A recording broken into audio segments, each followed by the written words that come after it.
não é tanto a natureza da pessoa. Porque você pode ter uma natureza um tanto forte, mas essa natureza forte se submeter à palavra e obedecê-la. Porém, uma pessoa pode ter uma natureza branda e alguma coisa induzi-la a um estado de espírito de insubmissão, de não aceitar, é do meu jeito, ficar assombrado. Mas é verdade.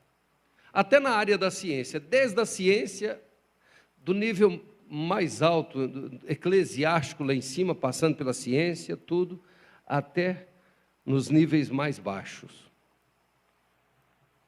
Você pode ver que o homem saiu da carroça em mais ou menos 100, 120 anos e, não vamos dizer da carroça não, saiu do lombo de montaria num cavalo, das costas de um cavalo, e hoje eles estão teleguiando tudo. Tudo hoje, até mesmo os mísseis, hoje não precisa de um avião seguir lá e jogar aquele míssil no alvo, não precisa. Ele sai daqui do Brasil e vai lá no Japão e acerta um ponto exato que eles querem que ele entre. Não precisa de alvejar mais. Isso aí foi inteligência do homem? Tudo bem, tem participação do homem. Mas quem é que levou o homem a descobrir essas coisas? Quem induziu o homem? O homem sempre foi inteligente. O homem sempre teve essa capacidade que ele tem hoje. Mas a Bíblia diz que nos últimos dias. Agora, como que isso aconteceria nos últimos dias? Isso, aquilo outro. Pelo homem sozinho? Nos últimos dias o homem vai descobrir. Quem é que segurou, quem liberou, quem ensinou? Quem está por trás de tudo isso? São espíritos.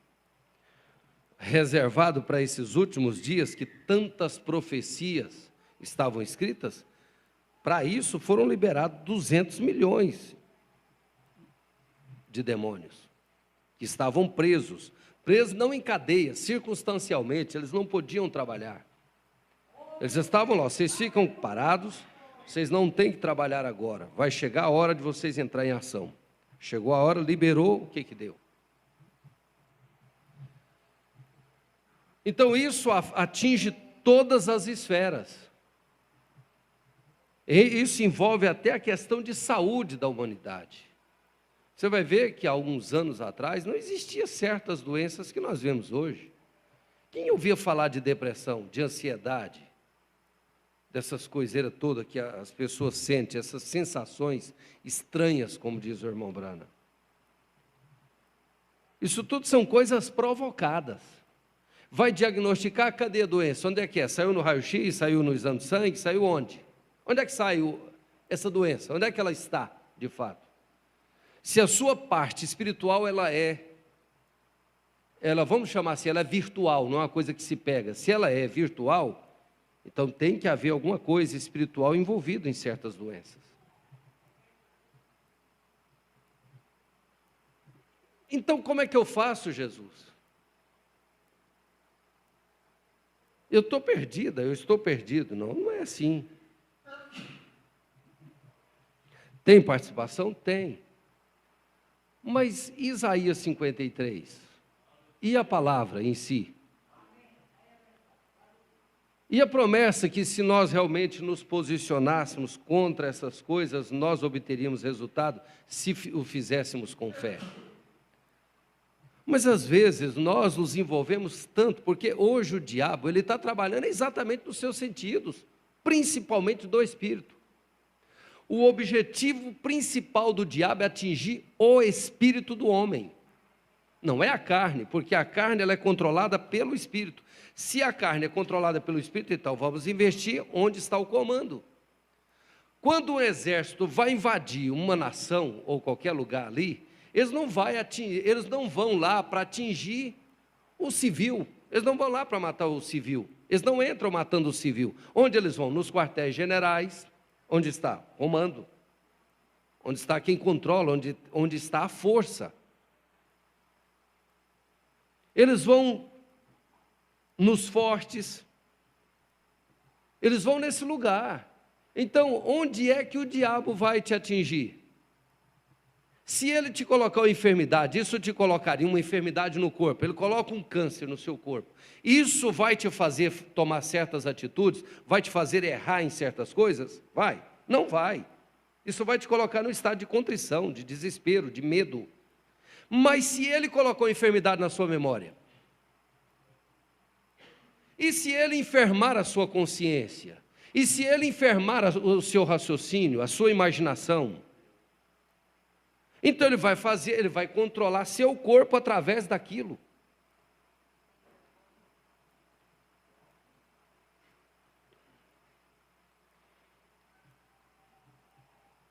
Esta é a razão pela qual nós temos que cuidar muito mais do nosso espírito do que do nosso corpo. Por isso que Jesus disse, quando aqueles fariseus estavam, mas os discípulos do Senhor aí não lavam a mão para comer, não lavam a vasilha, não, é porco, é isso. Ele falou, não, isso aí não é o que mata, não. Não é o que entra pela boca, não, é o que sai, porque sai do coração, vem lá do espírito. O problema está no seu espírito, lava seu espírito primeiro.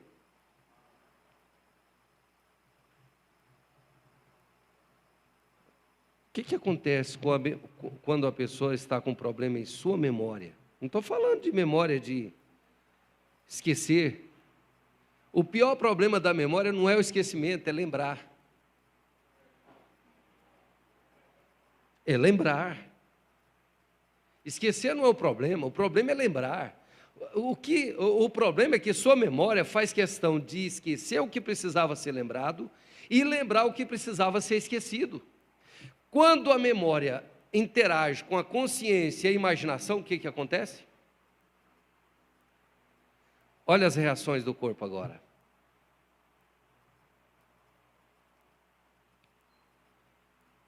Então esse aí é onde está o problema, é onde o diabo está trabalhando, é nessa esfera que ele está atuando. E que deve ser cuidado. Ah, mas eu não dou certo com ela por causa disso, daquilo outro. Tudo bem. Mas no princípio não foi assim. E vocês querem saber de uma coisa? Deus sabe onde está o problema. Deus sabe onde está o problema de verdade. E às vezes nós nos valemos de tantas coisas, de tantos recursos, quando na verdade a coisa está mais perto de nós do que imaginamos. Mas no princípio não foi assim. No princípio Deus fez assim, assim, assim, quando Deus caminhava com o homem, quando Deus fazia assim, quando o homem estava próximo de Deus, era assim. Mas para o princípio estragar, o princípio estragar, teve que haver algumas coisas que aconteceram. Teve que acontecer, você pode ver que, como foi que Satanás conseguiu estragar a vida de Adão e de Eva? Onde foi que ele começou? Foi no corpo? Ou foi na imaginação? No espírito, vamos dizer assim? Ele atingiu, em primeiro lugar, foi o espírito de Eva, não foi o físico de Eva. E Adão, como foi que ele conseguiu vencer Adão? Foi pelo físico ou foi pelo espírito? Foi pelo espírito. Ele foi lá no afeto de Adão. Ele mexeu com o afeto dela. Falou, tudo bem, se você receber Eva, ela vai morrer. Ou se você não receber, ela vai morrer, você vai perder ela. Onde foi que ele mexeu? Então isso continua, isso não para, isso segue uma sequência. Aí você quer desembaraçar certas coisas que te levam hoje a estado de ansiedade, de depressão. Isso são coisas virtuais, não existe medicamento que cura isso não, gente. O medicamento te dopa e te ajuda a viver, porque ou você toma ou você morre. Então vou tomar um medicamento, porque eu me dopo ali, de uma certa forma, eu neutralizo esses sentidos aí e continuo vivendo, cuidando da minha família. Mas isso não vai te curar. O problema está lá no seu espírito. Há coisas lá atrás que precisam ser corrigidas. E se isso não for corrigido, se isso não for posicionado no lugar certo, você vai conviver para o resto da sua vida. O médico vai falar, não tem cura, e você vai ter que continuar tomando esse medicamento. Espera aí, mas o que é isso? Eu não estou tomando remédio? Aí junto com isso vem a ociosidade, a comodidade nossa, que nós hoje temos preguiça até de pensar. Nós estamos vivendo um século, numa era que temos preguiça até de pensar. Uns pensam demais por causa de um problema, outros não pensam nada e faz questão de não pensar. Para não desgastar, não quero gastar a minha mente, eu não posso pensar. Mas tem que resolver isso, não quero nem pensar, deixa acontecer.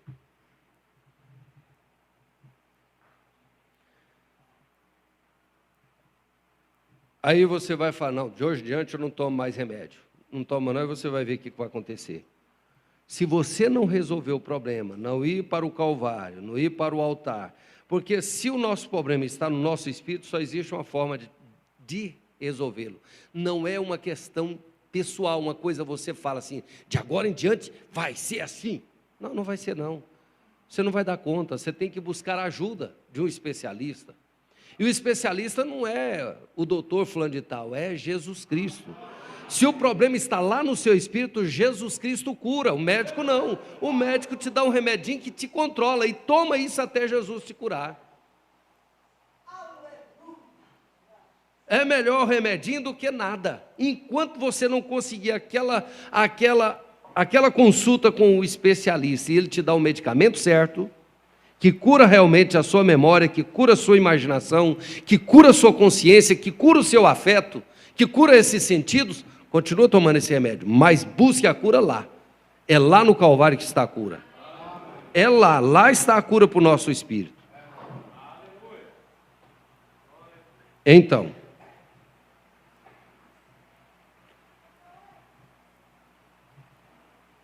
e o diabo sabe explorar a sua fraqueza. Cada um tem uma fraqueza. E as piores fraquezas não são aquelas do corpo.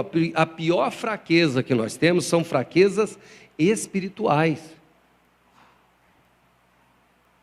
Eu disse para uma pessoa que eu amo demais, um amigo muito próximo meu, uma pessoa que eu preciso dele. Eu disse, meu irmão, o seu espírito é fraco. Eu não gosto de gente com espírito fraco. Por quê? Porque eu preciso de alguém, eu preciso sacudir aquela pessoa para ela despertar que ela pode vencer, que ela pode se posicionar. O espírito é fraco, mas tem que ser fraco. Se Jesus disse que o espírito está pronto e a carne é fraca, e por que o espírito está fraco quando ele deveria estar forte? Isso significa o seguinte, que o diabo está conseguindo vencer o seu espírito, e ele não pode, porque dentro do espírito está a alma. Se seu espírito está fraco, então ele está vulnerabilizando a sua alma. Por isso que a pessoa tem que ser sacudida muitas vezes, no lugar que precisa ser sacudido. Ou você vence o seu inimigo que está trabalhando hoje, 99,9% no espírito, ou você vence ou ele te vence. E se seu espírito for de todo vencido, sua alma será amarrada. Você será escravizado, sua alma estará trancada dentro de seu espírito. Mas a estatura de um varão perfeito nos leva a vencer o quê? É exatamente isso. É exatamente isso. A estatura vem para nos ajudar a vencer o nosso espírito, porque se o espírito estiver corrigido, se o espírito estiver em ordem, o corpo obedecerá ao comando do espírito. As reações do seu corpo serão controladas pelo domínio do seu espírito. Um espírito fraco não controla nada. Se ele não controla nem o próprio espírito, como aquela carne será controlada? Se o comando geral do corpo é o espírito, você venceu o comando geral? Olha, a Segunda Guerra Mundial durou enquanto Hitler vivia. Morreu Hitler com seus principais ali, acabou a guerra. Mussolini estava todo cheio de si, o exército forte, rebentando meio mundo, explodindo tudo, enquanto ele estava de pé. Mesma coisa em Stalin, cada um deles.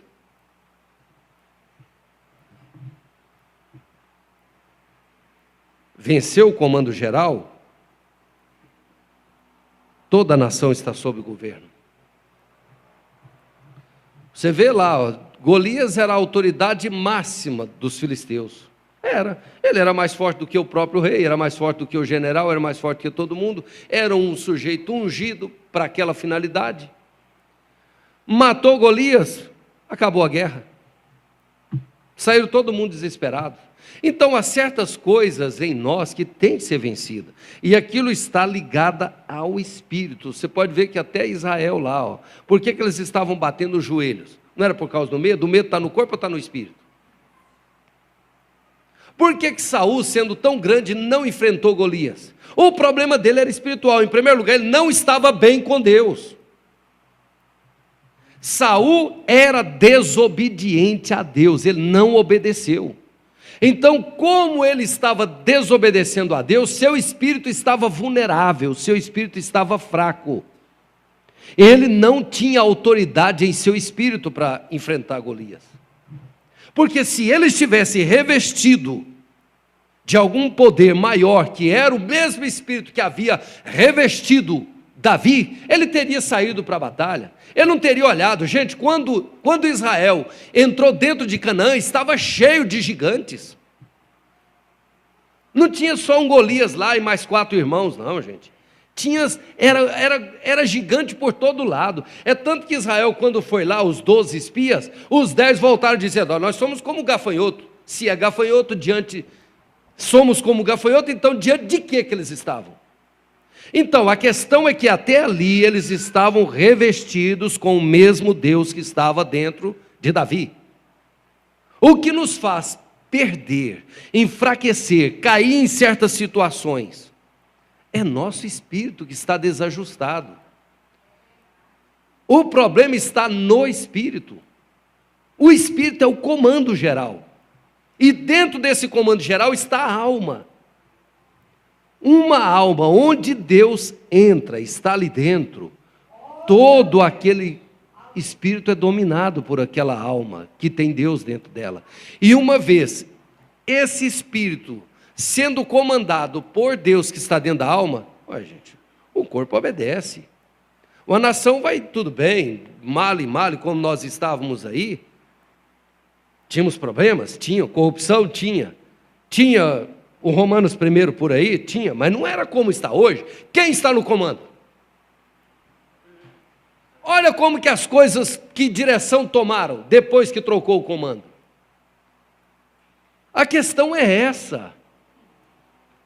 Muitas vezes estamos pedindo a Deus para nos ajudar a controlar uma parte de nosso corpo, quando o problema está lá na sua memória, está na sua imaginação, está lá na sua consciência, está no seu afeto. Conserta aquilo lá para você ver se aqui embaixo não tem resposta positiva. Logo você vai ver seu corpo andando certinho, seus olhos andando certo, suas reações certas, tudo certo, porque lá dentro está corrigido. Agora deixa a coisa desencaminhar no seu espírito, para você ver. É aí onde entra a maior batalha jamais pelejada e a estatura de um varão perfeito. A estatura de um varão perfeito não veio para aperfeiçoar apenas um lado. Onde é que está a fé? No corpo ou no espírito? Onde está a virtude? No corpo ou no espírito? Onde está o conhecimento? No corpo ou no espírito? Onde está a temperança? No corpo ou no espírito? Onde está a paciência? Onde está a piedade? Onde está o amor fraternal? É no espírito. Quando o espírito sai do homem, sai a consciência, sai a memória, sai a inteligência, sai tudo dele, sai o amor, sai tudo. Ali está só uma carcaça, um monte de carne podre.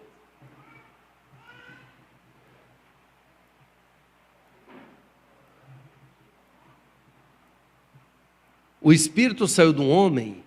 Não adianta eles ir lá e tentar pegar o DNA para reproduzir outro super inteligente. ali é carne como qualquer carne.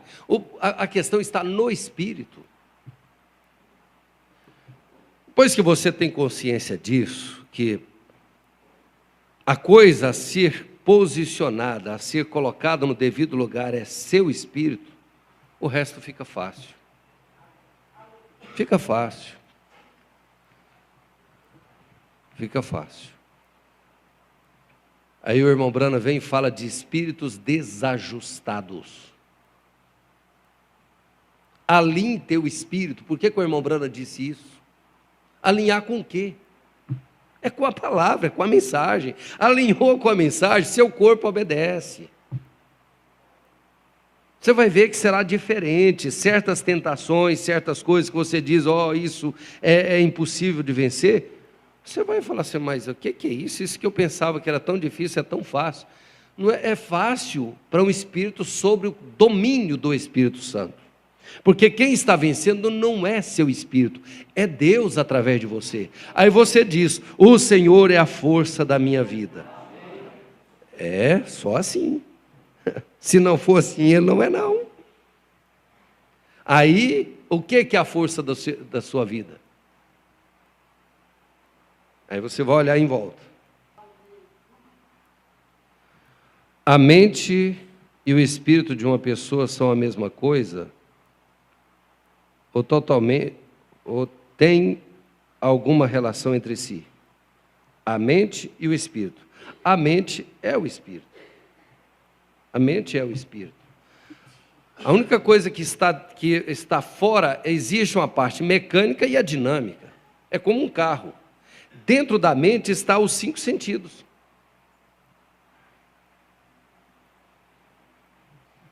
Porque não é na mente que está a memória?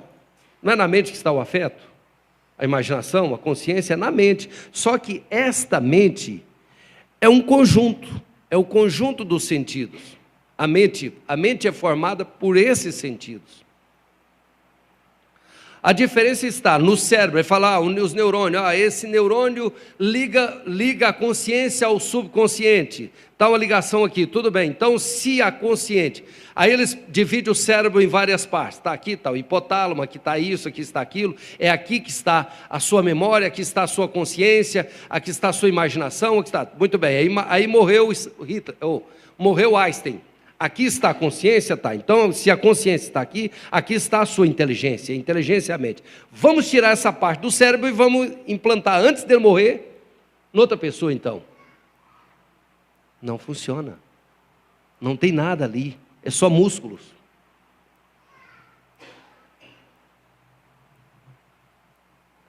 É só músculos.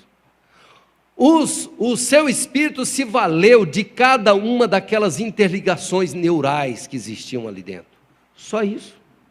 Ele só usou ali, ele colocou, o espírito veio e colocou o seu HDzinho ali na memória, colocou um outro chip ali naquele lugar, colocou, é como se dissesse assim, como se fosse um computador. Mas morreu a parte virtual disso, acabou tudo. Aquele homem que Jesus conta lá, que rico e o Lázaro, aquela parábola, lá estava o seu espírito lá no inferno. Mas ele levou consigo a consciência que tinha irmãos aqui na terra, e ele amava esses irmãos, tanto que intercedeu por eles, porque se ele não amasse, se ele não tivesse levado o afeto, como é que ele estaria amando lá? Se ele não tivesse levado a sua consciência, como é que ele estaria se entendendo que estava no inferno, que do outro lado era céu, e que tinha do outro lado seus irmãos ali na terra? Sua consciência. E a sua imaginação e tudo que ele pensou ali. Estão entendendo? É isso. Agora, há muitas coisas que é privilégio de quem tem profeta. A própria ciência se embaraça em muitas coisas. O irmão Brana chegou a dizer assim, se o senhor Einstein tivesse conversado comigo, ele entenderia melhor sobre algumas coisas aí que ele não entende, né? Principalmente quanto às dimensões. O irmão Brana sabia coisas que os maiores cientistas nada sabem sobre isso, e no entanto ele tinha consciência disso. Quando o pastor Joaquim entrar, vocês me avisam aí, gente. Então, mas vamos continuar aqui sobre São Mateus 19, verso 3. Aqui o irmão Brana, respondendo da perguntas e respostas número 2, 206. Estamos agora no parágrafo 208. Eu nunca vi. A Bíblia diz que serão chamados adúlteros e também a Bíblia diz, um adúltero não entrará no reino do céu. Isso é tudo o que posso dizer. Eu não sei. A pessoa pergunta, se a pessoa foi casado lá, casou, descasou, ambos, os dois têm marido e mulher vivo, todos os dois vivem, eles casaram de novo e agora, como é que faz? Eles vieram para a palavra, pode ir no arrebatamento? O Brano diz, isso é cargo de Deus, isso não é responsabilidade minha, a responsabilidade minha é pregar a palavra. Eu sei, isso verdadeiramente me mata dizer isso, porém nada posso dizer senão o que a Bíblia diz. Devo permanecer com isso, espero que isso esteja todo mal. Há alguns lugares na Bíblia, reticência. Não lhes estou aconselhando, por favor, só deixe-me dar-lhes uma pequena escritura. Por favor, se estás vivendo feliz com teu esposo, vivendo feliz com tua esposa, por favor, permaneça nessa forma. Não tente corrigir um erro com outro. Às vezes vem um casal novo ali, todos dois jovens ainda, eu não suporto viver com ela e tal, não aguenta, até a natureza forte, ele é isso, tal. Irmão, você quer saber de uma coisa? Eu já cheguei a uma conclusão, não quero viver com essa mulher, não quero viver com esse homem, tem mais um, não quero viver com ninguém. Falei, irmão, eu concordo com o irmão. Concordo plenamente. Eu sei que o senhor não quer, agora o senhor não quer. Mas vai passar os meses, vai passar 1 ano, 2 anos, aí vem certas carências, vem isso, vem aquilo. Pastor, eu estava pensando, sabe? É isso, é aquilo, aquilo outro. O senhor entende? Não, irmão, eu entendo, mas eu te falei lá atrás que isso não ficaria assim. Aí vai e casa de novo. Eu vou dizer uma coisa para vocês, gente. Olha, me entendam bem. Não me levem a mal, mas é a verdade. Se o primeiro casamento foi bom, o segundo vai ser ruim, sabe por quê? Porque ele vai cobrar, aquela pessoa do segundo casamento vai cobrar a perfeição do primeiro.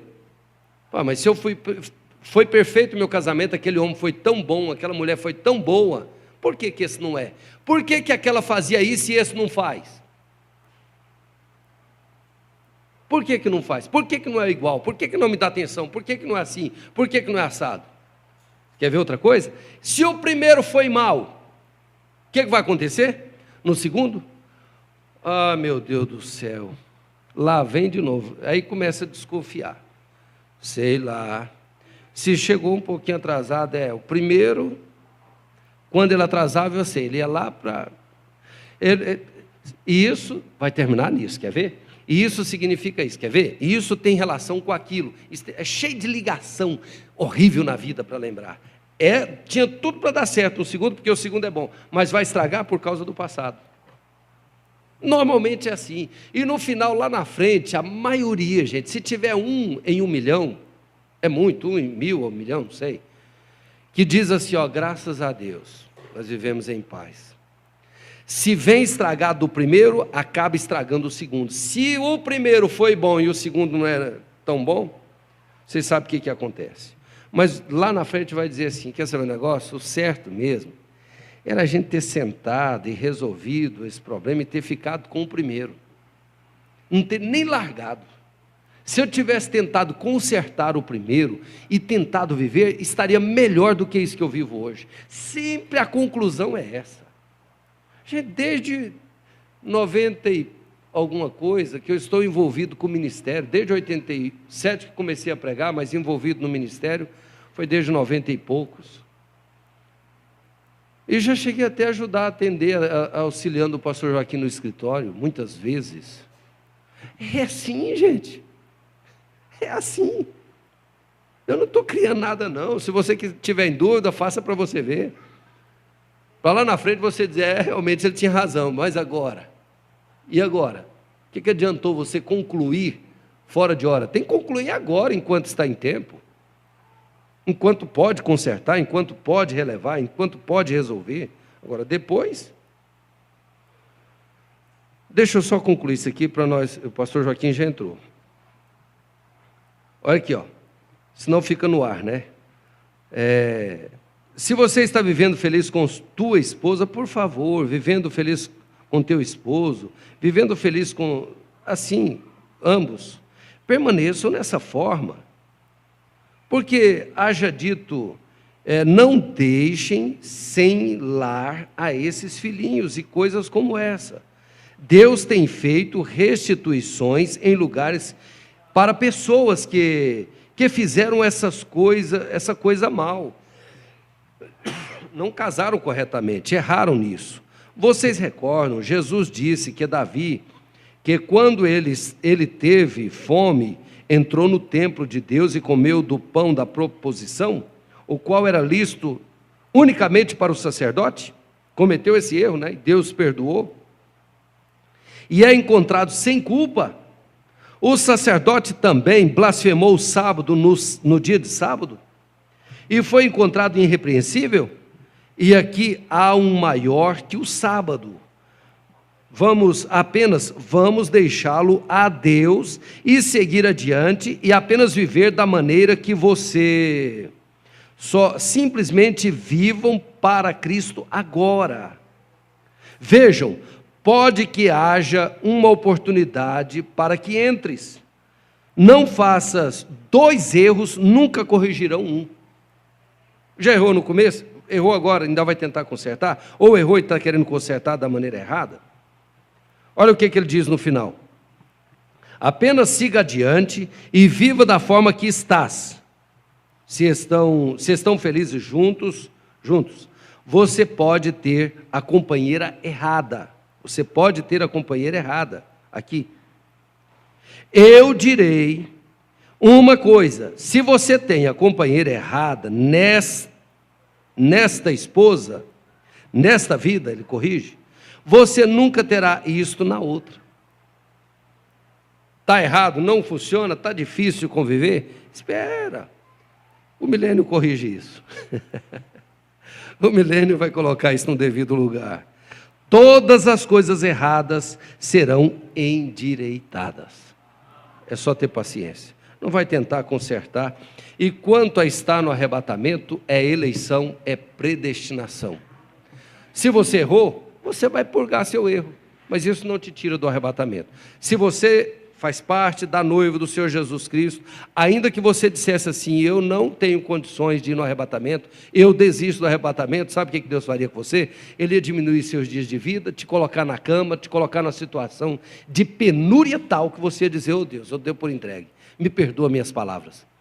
Eu amo o Senhor e não dou conta de viver sem o Senhor. Pronto, é assim. Não tem como quem quer entrar, e não tem como quem quer sair. É uma coisa selada, nós somos chamados por seu decreto. Lê Romanos 8, 26, 28 em diante para você ver. Ele te conheceu antes da fundação do mundo. E quer saber de uma coisa? Cada um eleito, predestinado, ele é diferente. Ele ama a Deus, ele ama o arrebatamento, ele abre mão de qualquer coisa pelo arrebatamento dele. Você entendeu? Por isso que Deus te escolheu, porque ele sabia que você seria assim.